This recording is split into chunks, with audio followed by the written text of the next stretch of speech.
Hello, everyone.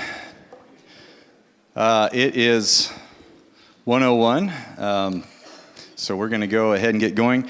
Does everyone have a paper? Okay, you got that's good. And then pens. Anyone need a pen? I have a few. You need one? Okay, I have a whole box for you, Mark. So again, I think many of you were here for the parenting class last year. I keep mixing these up. And now we're here for marriage. Someone suggested we got them out of order, but we should have started with marriage, then parenting. But either way, we're going to learn a lot today. Dee is here. He likes to be introduced as handsome, intelligent, the wisest pastor in the valley. So he is that. But no, Dee has meant a lot to a lot of people and a lot of pastors in the valley. He's developed leadership courses that a lot of us have taken. And so we really are blessed to have him here today and give us his advice on marriage. So let's have a word of prayer, and then Dee will turn it over to you. Father, thank you for this day. Lord, I thank you for the food that we've eaten. Thank you for the hands that prepared it. And Lord, thank you for Dee. Thank you that he was willing to come and do this for us. I pray, Lord, that we would be active listeners, that we would apply the things we hear. And I pray that our lives and marriages would reflect Christ even more powerfully after these sessions. In Jesus' name, amen. It's on. It's on. Okay. Hi, good to see you. It's been a year since I've seen some of you. I can't remember who was here before, but I remember before it was like the handsomest audience I'd ever seen, and I think you're second place. So it must be some older people got in on this one, huh? We'll see. So my name's Dee. My wife's name is Patty Duke. Some of you who are old enough to remember, I made her famous. Patty Duke was a famous movie star when we got married, and we've been married 56 years, and 2 or 3 of them have been good. No, they've all been good.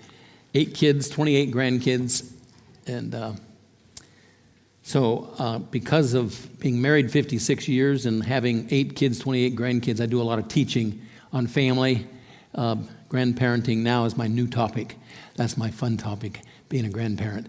So I'll just give you a couple of stories about how we met. I may have shared these in the parenting one because they're some of my favorite stories. But when I left after I graduated from high school, the summer between high school and college, my dad took me on a date. And he says, I know one of the reasons you're going to college is to look for a wife. That's a good thing. I was going to a Christian college. I figured I was going to be a dairy farmer, and every dairy farmer needed a good wife. So it'd help him work and get all the chores done. So he took me on a date. He says, now, the beginning of a good marriage is to marry the right woman. And a lot of guys marry the wrong woman. So he said, I'm going to give you some counsel, and you pay attention to it and don't forget it. So we went out to eat, and he shared with me 7 things. I'm not going to give you all 7. It would take me too long. I'll just give you about 3 of the first 3 because it'll lead in a little bit later into the marriage stuff. But the first one was find a girl that is nice to people that no one else is nice to. Then maybe she'll be nice to you. And so I was going to school my sophomore year in college, and there was a guy in the college whose name was Fred, and Fred had had a stroke or polio or some kind of birth thing. I don't know what it was, but he was super smart academically, but he was very, very slow when it came to relationships. And in fact, the word that was used by most was stupid. And he looked, he always had his shirt buttoned 1 button off. He never... He didn't get a haircut very often, and he never combed his hair. He rarely took a shower. He smelled bad. He just was a rough-looking guy, and his behavior around people was weird, so nobody liked him.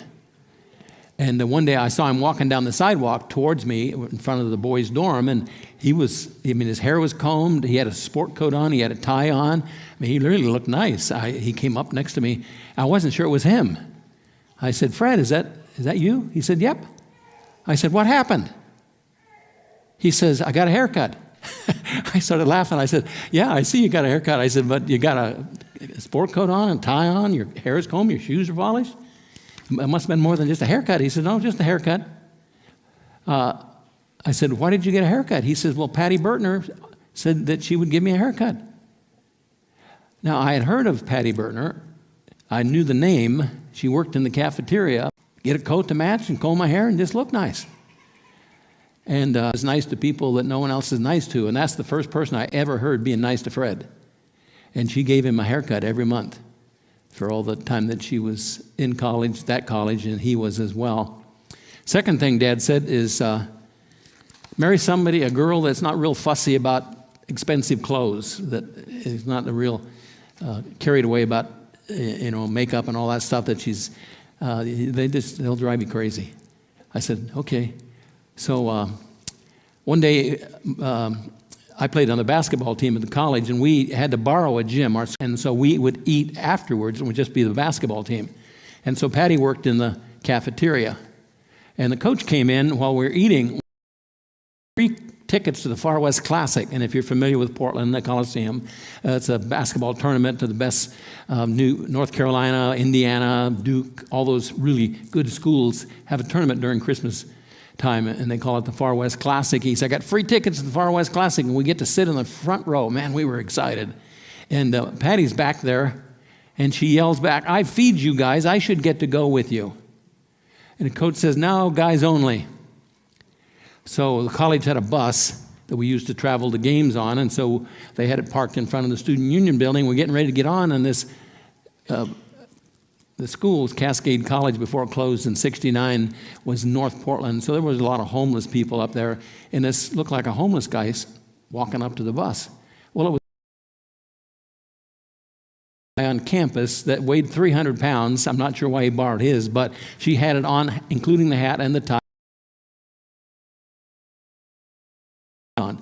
Now, she intended it to be just a joke. Everybody would laugh, and then she'd go back. The coach talked a couple of guys into grabbing her, hauling her on the bus with us. So we go to the Far West Classics, a basketball team, and Patty. And I'm thinking this whole time, this is like the dumbest girl I have ever seen in my life. She is crazy. And so they're all flirting with her and, teaching her how to clap like a guy and walk like a guy. And when halftime came, they all went to get something to eat except for Patty and I. The reason I didn't, because I didn't have any money. I never had any money. And then Patty, because they were all buying for her, she was about 5 seats down from me. And I'm thinking to myself, Dad says to marry somebody that doesn't care what they look like. Well, that certainly fits her. So I looked down. I just glanced. I just turned my head a little bit. Well, at the same time I turned my head down to look that way, she turned her head up and looked at me. And I tell people, I fish for steelhead all the time, and one of the things you do is you set the hook. Well, when we, man, I'm telling you, she set the hook. I was hooked big time. And then the third thing he says, he says, girls tend to be temperamental. They cry all the time, and they get their feelings hurt about everything under the sun. He says, don't marry a girl like that. Marry a girl that isn't going to get upset at every little thing you do wrong. So after this basketball event, I took her on a date, and I said, you want to drive up to Trout Lake and meet my parents? She said, okay. So it's about an hour and a half drive from Portland to Trout Lake, which is right at the base of Mount Adams, north of Hood River. We had a dairy farm up there. And so we drove up to meet Mom and Dad, and we're there, and Patty's wanting to fit in. So Dad and I are out there looking at the heifers, trying to decide which one was going to calf next. And Patty comes out trying to fit in and chit-chat, and she's there. And my mom raised chickens. She had these Beforpingtons, and they were her pride and joy. And the rooster was like the huge, big old thing, and he was the meanest rooster that God's ever created. If you got close to him, he would just flog you to death. So they're out there in the barnyard scratching and eating, and Patty sees that rooster, and he's got big feathers, and they're gorgeous feathers, and she made a come. So Patty said, oh, okay, and so she sneaks up there, and she gets right up there, and my dad would tell the story, and he would say, there they were, beak to beak, because he flipped around there, and they were beak to beak, and he jumped up and started flogging her, and she took off across the barnyard, yelling and screaming bloody murder. My mom heard. She yelled at Dad, and she went in the house, and out of the house, and she marched right over to my dad. She looked like she was going to punch him. And she got this close to him, and she says, you watch your back. I'm going to pay you back. Then she started laughing. And she turned around and went back in the house. Dad said to me, he said, if you lose her, I will never forgive you. So she passed the first 3 tests. I won't tell you what the others were, but she did pretty well on those as well. And so we got married and have been married for quite a few years now. So I'm going to give you some commandments that we've made that Patty and I have. We talk a lot. Used to go on a date every Wednesday night. And we started out with a pizza place. We'd go have pizza and we'd talk. And then after we started having kids, we would go into Winco and buy groceries because they were open 24/7. And at that time, we were renting a house in Salem when I was still a student at Western Baptist College, Corbin. And then we would go to the restaurant right down about a block away that was open 24 hours as well. And Patty would push the cart, I would push the cart, and she would put stuff in it, and then we would go to the restaurant and talk and go home. That was our date every Wednesday night. And we went late because all the kids were asleep. At that point, we only had a couple, but as we got kids, they went to sleep. They were easier for babysitting. And so we would show up to Winco at midnight, shop, and then we'd go to the restaurant and talk. And so every week, our entire 56 years, we went on a date. And so we started a rule out right at the get-go. We don't talk about our problems at home. We wait until we get to our date. Then we talk about our problems. And that worked great because it forced us to exercise self-control when we had an issue at home. We were going to wait to the date. By the time we got to the date, I was cooled off. She was cooled off. Everything was a lot more discussable at that point. And so we would talk about what happened the previous week, what we did, what we said, things that may have hurt our feelings, et cetera, et cetera, et cetera. And it always went great. And so while we were doing that, we decided to take notes on things that seemed to recur regularly.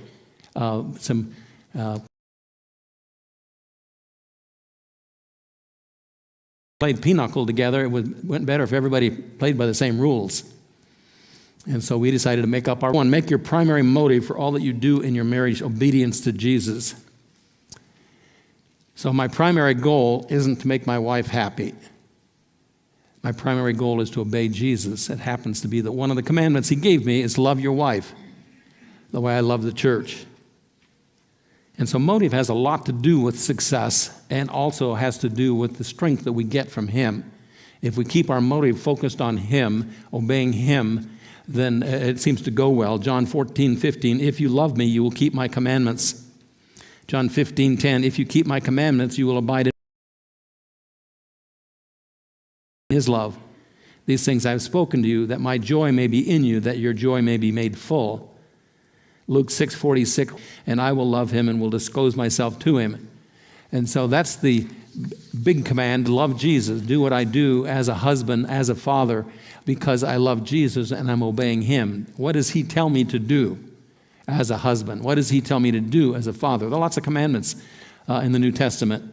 And so I'm going to do those because I want to obey Jesus. Number 2, make God the primary source of joy in your life, not your spouse.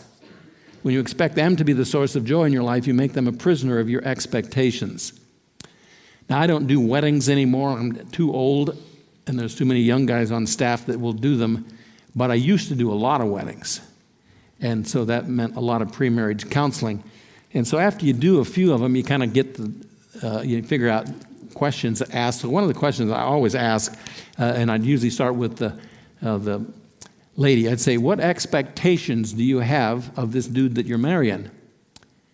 And I don't know how many times, I think almost every time, they'd said, well, I just love him, and I don't have any expectations. I mean, it was right there where I had the urge to puke, but tried not to. I said, well, okay, that's cool. How about if he comes home from work drunk?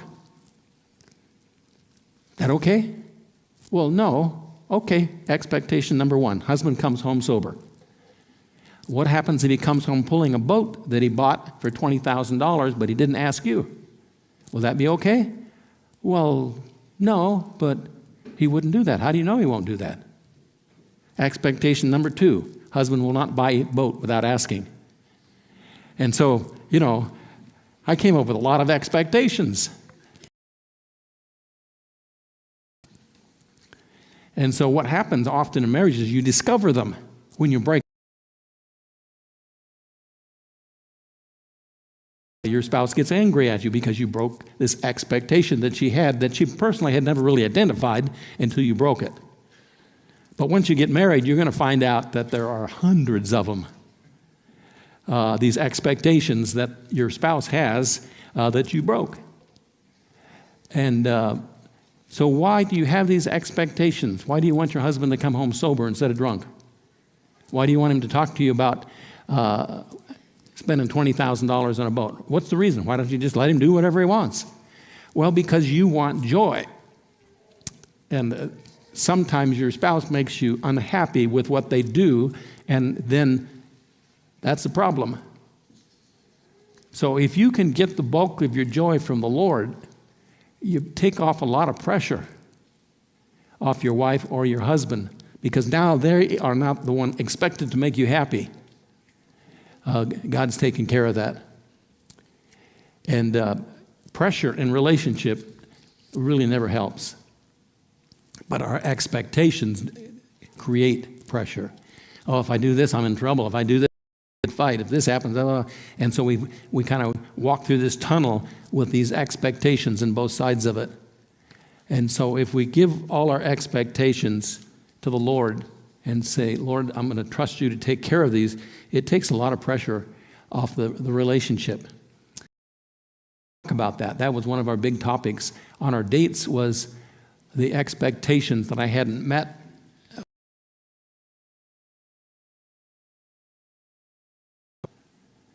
And it's amazing how when the expectation is gone, how much easier it is to do what she wants me to do when it's not an expectation.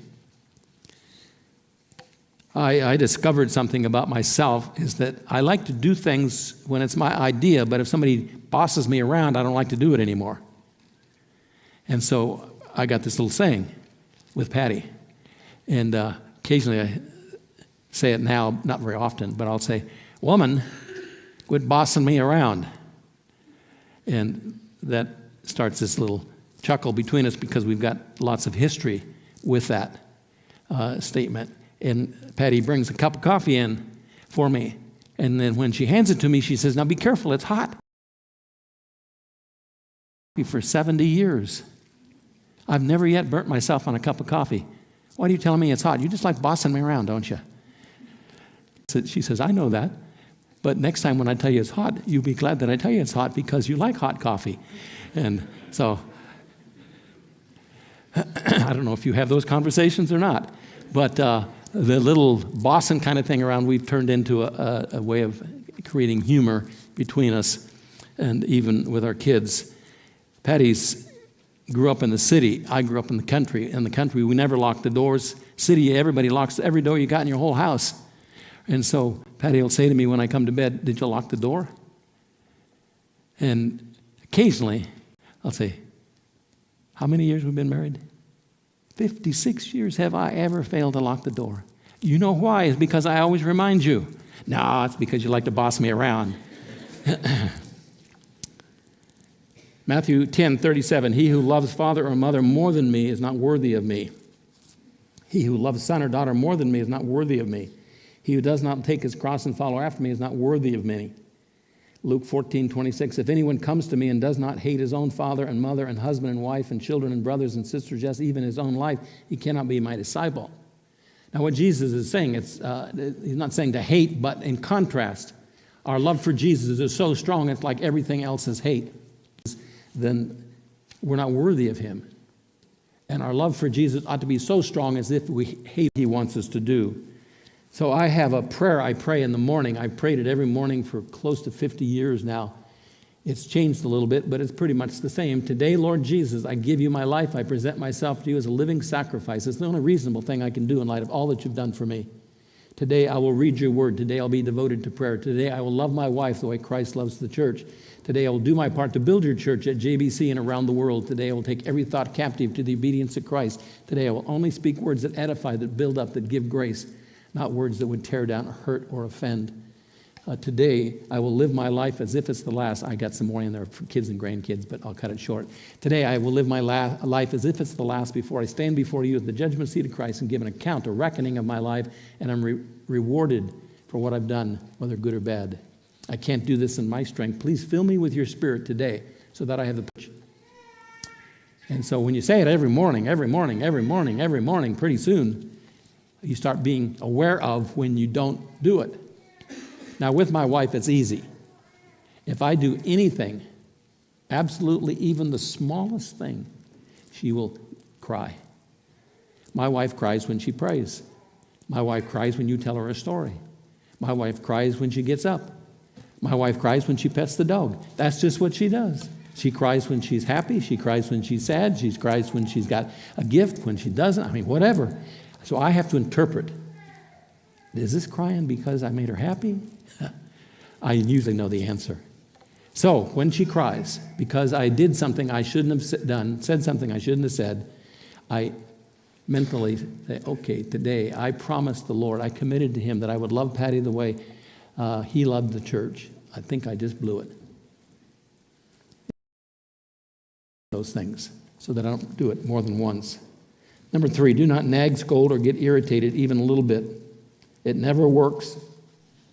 It never, ever works. And so that was one of our first commandments, is that we never nag each other, never scold each other, never get irritated, not even a little bit irritated at each other. Now, because we agree on that rule, we go to the restaurant and we say, okay, this is the rule. We don't get irritated at each other. We don't get upset. We don't get angry. We don't nag. And so when we go out, that's one of the first things we do is check, how did we do on that rule this last week of not nagging, of not getting angry or irritated. I have done a lot of marriage counseling over the years. I don't know, hundreds of people, marriages. And I would guess probably 80% and higher, the biggest problem was anger and irritation. I was telling somebody the other day, I was with a group of pastors, and we were sharing some of our funniest stories. I said, I had a counseling session where the wife beat the husband up. I mean, she gave him black eyes. He looked a mess. She just thrashed him. And she was an Olympic javelin thrower, I think. She was something where she was very fit. And they get in an argument, and she just beat him up.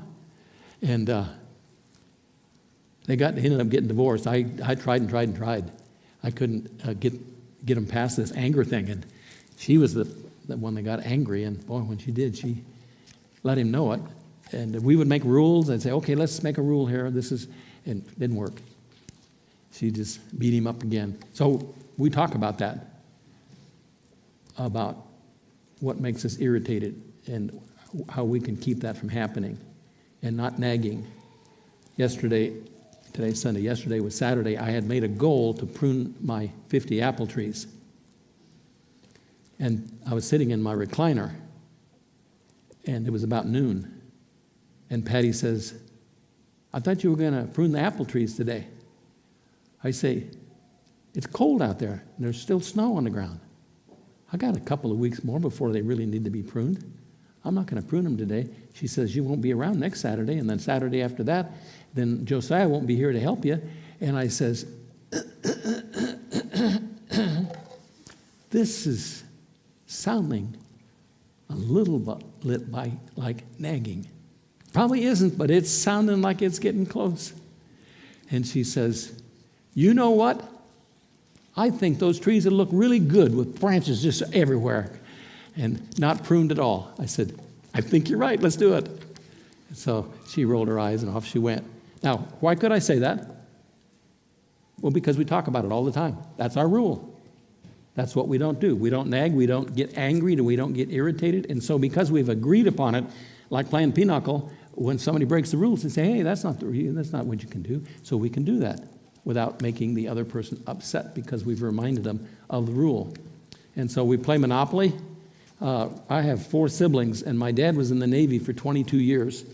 And he was up and down the West Coast in the ship pulling. My mom insisted on driving and meeting his ship every time it pulled into port. So we were in this car, station wagon, up and down the West Coast. We were all the way up to Kodiak and all the way down to San Diego and every place in between that had a Navy base. And we played Monopoly, us 5 kids. I always won. I'm the oldest. I could read, they couldn't. So we played by my rules. They still bring that up pretty regularly. So it's important that the rules that we have, we both make and we both agree on. And as we remind each other of those rules, it becomes easy then to enforce them. So basic rule, no anger, no irritation, no fussing, no nagging, no matter what. And so it works. 1 Peter 3:1, in the same way, you wives, be submissive to your own husbands, so that even if any of them are disobedient to the word, they may be won without a word. Ha! Isn't that a good phrase there? They may be won without a word by the behavior of their wives as they observed your chaste and respectful behavior. And so the same thing's true with me. 1 Peter 3:7, you husbands, in the same way, live with your wives in an understanding way, as with a weaker vessel, since she is a woman. Show her honor as a fellow heir of the grace of life, so that your prayers may not be hindered. Show her honor. Proverbs 19:13, the contentions of a wife are a constant dripping. Colossians 3:19, husbands, love your wives and do not be embittered against them. Do not be embittered against them. Proverbs 21:9, it is better to live in the corner of a roof than in a house shared with a contentious woman. Proverbs 21:19, it is better to live in a desert land than with a contentious and vexing woman. Proverbs 27:15, a constant dripping on a day of steady rain and a contentious woman are alike. He who would restrain her restrains the wind and grasps oil with his right hand. There's more against the ladies than the guys. That's because Solomon was a guy when he wrote it. He had like 1 million wives, so he's certainly going to come up with lots of proverbs in that regards. 4, do communicate your needs and concerns, but do it graciously, timely. Learn how to make an appeal. Be each other's marriage manual. Now, the first thing I discovered when we got married is I didn't have a clue what to do to make my wife happy. It seemed like her brain was backwards from the normal brain. And that's kind of the way men and women are. And so I said to her after one of our first dates, you know, one of the problems we have is that you expect that I'm going to know what to do and what to say to make you happy. You think I already know that. The fact is, I don't have a clue. So what would really be helpful for me is if you would coach me, if you would be my marriage manual. You tell me what I need to do and how I need to act, how I can make you happy. I says, what do you think? Will that work? She said, yeah. Can you do the same? I said, sure. So when we go on a date, I had a question. It was always the same question every time we went. What one thing, I was important that it was only one. What one thing can I start doing that will make you the happiest woman on the planet Earth? And so because I always asked that on every date, I still always ask that on every date, she was always ready. Now sometimes it was the same answer for 6 months in a row. I'm a slow learner. But she would communicate it, and one of our rules was when you communicate it, don't make the person feel like dirt. Do it graciously in a way that honors. And so we had already agreed upon that, wrote that out. Communicate your need, your problem, the frustrations you have, but do it graciously so I don't feel like a pile of cow manure. And so Patty would work. She was much better at that than I was. But, if she were here tonight, she would agree with this one. There weren't too many things that I ever fussed about because she was close to being a perfect wife. Because my dad gave me that counsel and I married a good woman. Me, on the other hand, there was always a list, but that's why I say, give me one thing, just one, because I didn't want to get overwhelmed with 1,000 that I can work on to change. And so she would share it, give me coaching on how to do it, and then the next time we went out, I'd ask her how I did on the thing that she gave me the previous week, and then if she had a new one, she would give it to me. We'd go from there. So I learned how to make my wife happy because she taught me. And she wasn't thinking that I should know it without being told. And I certainly appreciated that because I had done so much counseling that the wife says, well, I thought you should know that. I'm a guy. I don't think like you think. I don't know what makes you happy. What makes me happy is if you would buy me a rifle. I'm not sure that's going to push your button.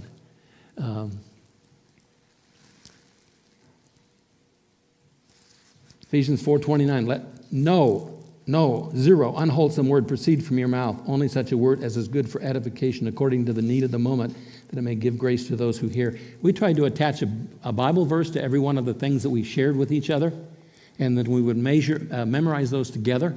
Back in the days when we were still milking, we had these 3x5 cards clipped on the pipe in the milking parlor. Patty milked with me when I had the dairy, And so we would memorize a card together while we were out there milking. And this was one of the very first ones we did. Let zero unwholesome words proceed out of your mouth. Only such a word as is good for edification, according to the need of the moment, that it might give grace to those who hear. And so we would use that verse to hold each other accountable about the things we said out of our mouth. Daniel 1:8, Daniel made up his mind that he would not defile himself with the king's choice food or with the wine which he drank, so he sought permission from the commander of the officials that he might not defile himself. Now God granted Daniel favor and compassion in the sight of the commander of the officials. Now if Daniel had said, I'm not going to eat your stinking food, stick it in your ear, there probably wouldn't be a book of Daniel. But Daniel didn't do that. It says he sought permission. He made an appeal. He spoke graciously. And as a result of that, God granted him favor. So there's great power in speaking to someone like Ephesians 4:29 instructs us to do, in a way that it gives grace and it honors in the way we talk. Sometimes it's only the volume that dishonors, but we dishonor people by the way we talk. By the way, if you want to find a good example of how to honor people when you talk, just watch the news when the politicians are talking. That's a joke. 5, be a servant to your spouse, looking hard for needs and opportunities to serve. Now, this is the area in which my wife is like amazing. She has a spiritual gift of serving, and she's always looking for opportunities to serve people. All of you. If she were here tonight, she'd be bringing coffee to you. She'd be vacuuming your rug. I mean, that's just the way she is. We go to somebody's house for dinner. She washes their dishes when we're done. This is kind of what way she is. So with me, she's always bringing me coffee, bringing me dinner. She just serves. That's what she does. I, on the other hand, I'm a little bit less oriented that way. But she's teaching me, slow but sure, ways I can serve her, things I can do to make her happy. Mark 10:42, calling them to himself, Jesus said to them, you know that those who are recognized as rulers of the Gentiles lord it over them.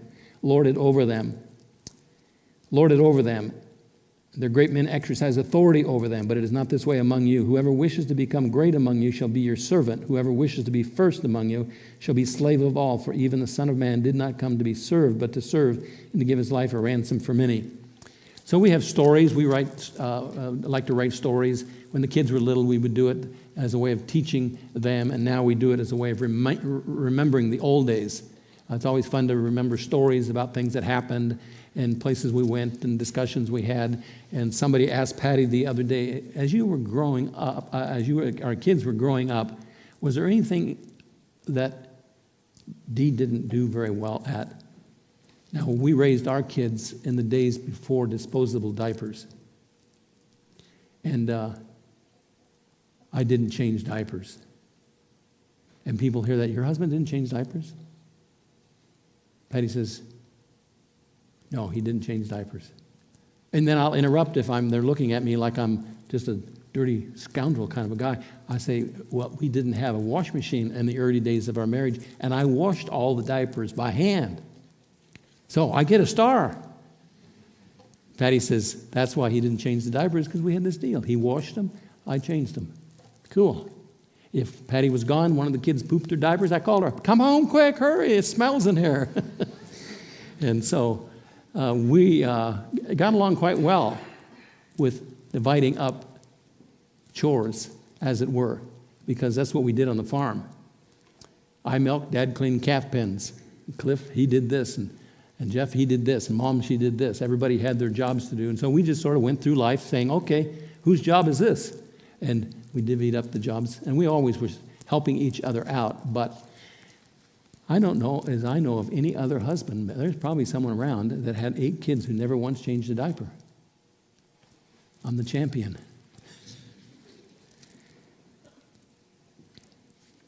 Did I give you 5? I did, okay. 6, treat one another with respect and honor. Now that is absolutely so important. And we don't have many models of that in our culture. And so I did a parenting thing here a year ago. Did I bring any of my kids ever? Often when I do, and I don't do it as much now because they're all married with kids and they're busy, But I used to, when I would do parenting things, I'd always take at least one of the kids along with me. And so people would ask questions. And they would say, what's the best thing your parents ever did? And I remember one time Sarah, she answered, she says, I don't remember ever once seeing my mom and dad argue or fight or have any disagreements. And I never, ever heard them say anything to each other that was demeaning or hurtful. They always were building each other up with the words that they spoke. That's a tremendous testimony to your kids if husbands and wives can treat each other with honor. Then the kids grow up and they talk like that. Proverbs 12:4, an excellent wife is the crown of her husband. She who shames him is as rottenness in his bones. The greatest fear of a man is shame. Proverbs 14:1, the wise woman builds her house, the foolish tears it down with her words, with her hands. Ephesians 5:33, nevertheless, let each individual among you also love his own wife, even as himself, and let the wife see to it that she respect her husband.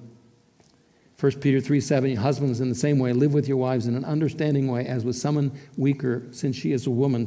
Show her honor as a fellow heir of the grace of life, so that your prayers will not be hindered. That passage says, live with your wife in an understanding way. I often ask guys that are having struggles in their marriage, what's your wife's spiritual gift? I don't know if I've ever asked a husband that who's given me an answer. What's your wife's temperament type? What makes her happy? What makes her sad? I remember years ago, we didn't live where we live now. We were living in a rented house because I was milking cows while we were starting the church. I milked cows from midnight till 6 and then pastored during the day and managed to have 8 kids besides. But a neighbor called, and she said, my mother's visiting from New York, and my vacuum cleaner broke. This was about 9 o'clock at night. My wife turns into a pumpkin at 9. She doesn't know her own name. To take her to a movie that lasts beyond 9 is a waste of money because she will fall dead asleep. She goes to sleep at 9. That's what she does. It doesn't make any difference. If she's standing up, laying down, eating, she just falls asleep at 9 o'clock. That's just what she does. And so it was about 9 when they called, and Patty leaves with the vacuum cleaner, and she doesn't come home. It's like 3 o'clock in the morning. I'm getting ready to call the police. And finally she comes home, and she is smiling and happy and energetic. And I'm thinking, that looks like my wife. That can't be my wife. My wife never acts like this at 3 o'clock in the morning. What happened? And then I had this thought. For most of our married life, I have held Patty as a prisoner to our home, our kids, my needs, our vacuuming, our cooking, and she never had time to do anything for anybody else. I just dawned on me, my wife has the gift of service. She's been over there vacuuming this lady's house till 3 in the morning, and she comes home and she's just like bouncing off the wall. She's so happy. And I thought to myself, you've been a rotten, no good scoundrel of a husband. So I made a commitment right there. I would give my wife all the freedom she wanted and needed to be able to exercise her spiritual gift of serving others. And I don't see her as much, but she's way happier. And she's got way more energy now that she's using that gift. Her temperament, I've discovered what her temperament is. You know, you've read books about love language. I've figured out who my wife is and how to make her happy and how to fulfill her. And it just takes a little bit of work. And when I do it, she does it. 7, pray diligently for your spouse and trust God to change them. Trust God to change them. And God will, if we trust Him and we pray and ask Him to do it. Ephesians 6:18, with all prayer and petition, pray at all times in the Spirit, and with this in view, be on the alert with all perseverance and petition for all the saints. That's a lot of alls. That means pray. 1 Timothy 2:1, first of all, then I urge that entreaties and prayers and petitions and thanksgivings be made on behalf of all men, for kings and all who are in authority, in order that we may lead a tranquil and quiet life in all godliness and dignity. 8, praise your spouse way more than you think they need or deserve. So, we'll do marriage things, and we'll talk about needs. And I have a talk I give in my men's leadership class called The 7 Basic Needs of a Wife. And I said, if you discover what these needs are, meet these needs, your wife will be the happiest woman on the planet Earth. And so we go through what they are, and then the guys will want to know, what are our needs? I say, oh, it's easy. Food and sex, that's it. You're happy. And they'll say, well, they certainly have it easier than we do. And I say, most wives probably wouldn't agree with that. But another need is praise. Man, when my wife praises me, tells me I'm the handsomest dog on the whole church, or that was the best sermon she ever heard, and she does that just all the time. I mean, most of the time she's lying. But I don't care. It doesn't matter to me. Come on, bring it on, bring it on. 1 Corinthians 11:7, the woman is the glory of a man. The woman is the glory of a man. A man who doesn't have his glory need met will be a braggart. He'll be arrogant. He'll work at his job too much because he has this need. And if a wife meets it, then a husband will be addicted to her and will do just about anything to make her happy. 1 Thessalonians 5:12, but we request of you, brethren, that you appreciate those who diligently labor among you and have charge over you in the Lord and give you instruction, and that you esteem them very highly in love because of their work. Live in peace with one another. 9, we all crave sympathy, and we need to give it to our spouse a lot.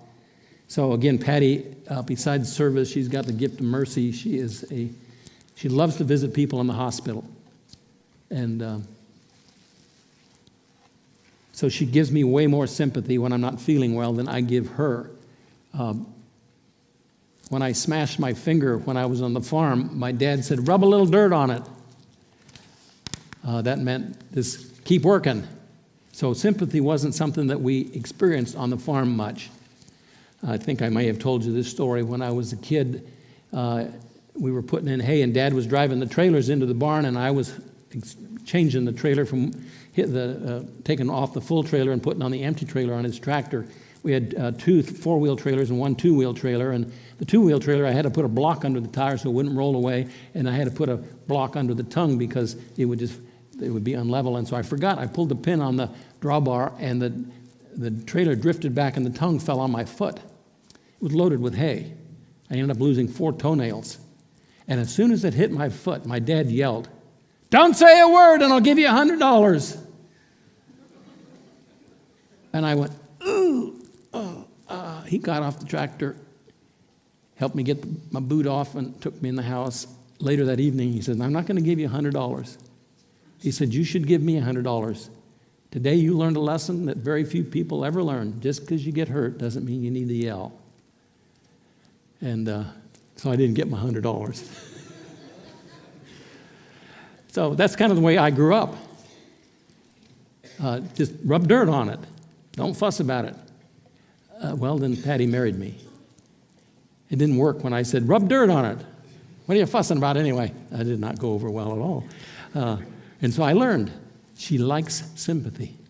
And she likes me to help her when she has something wrong or a thing. And so I have learned that the more sympathy I give her, the happier she is, and the more she thinks I'm wonderful.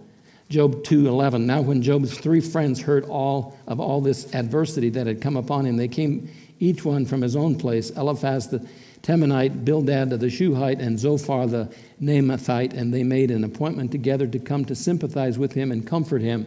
Now you know the book. They didn't do a very good job at that. And we don't tend to do that either. Psalm 69:20, reproach has broken my heart. I am so sick. I looked for sympathy, but there was none. For comforters, but I found none. Now this is a prophecy of Jesus on the cross.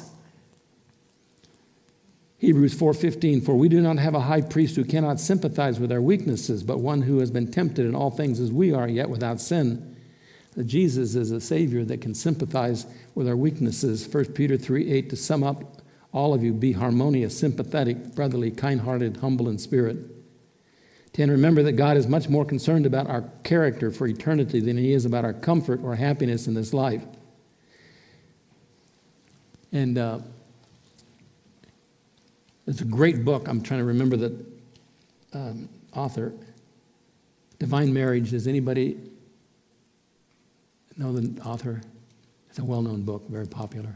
It's a good book. Anyway, the theme of the book is God did not create marriage primarily to make us happy. He created it as an environment whereby we can grow into the character of Christ. Everything he does to make us like Christ. And so as we work at loving our spouse, who is different than we are, making sacrifices, exercising self-discipline, controlling our speech, as we work at that, then we grow rapidly. The harder you have to work and sacrifice to make your marriage good, the more you will grow. So I've grown a little bit. My wife has grown a lot. And we've got a great marriage.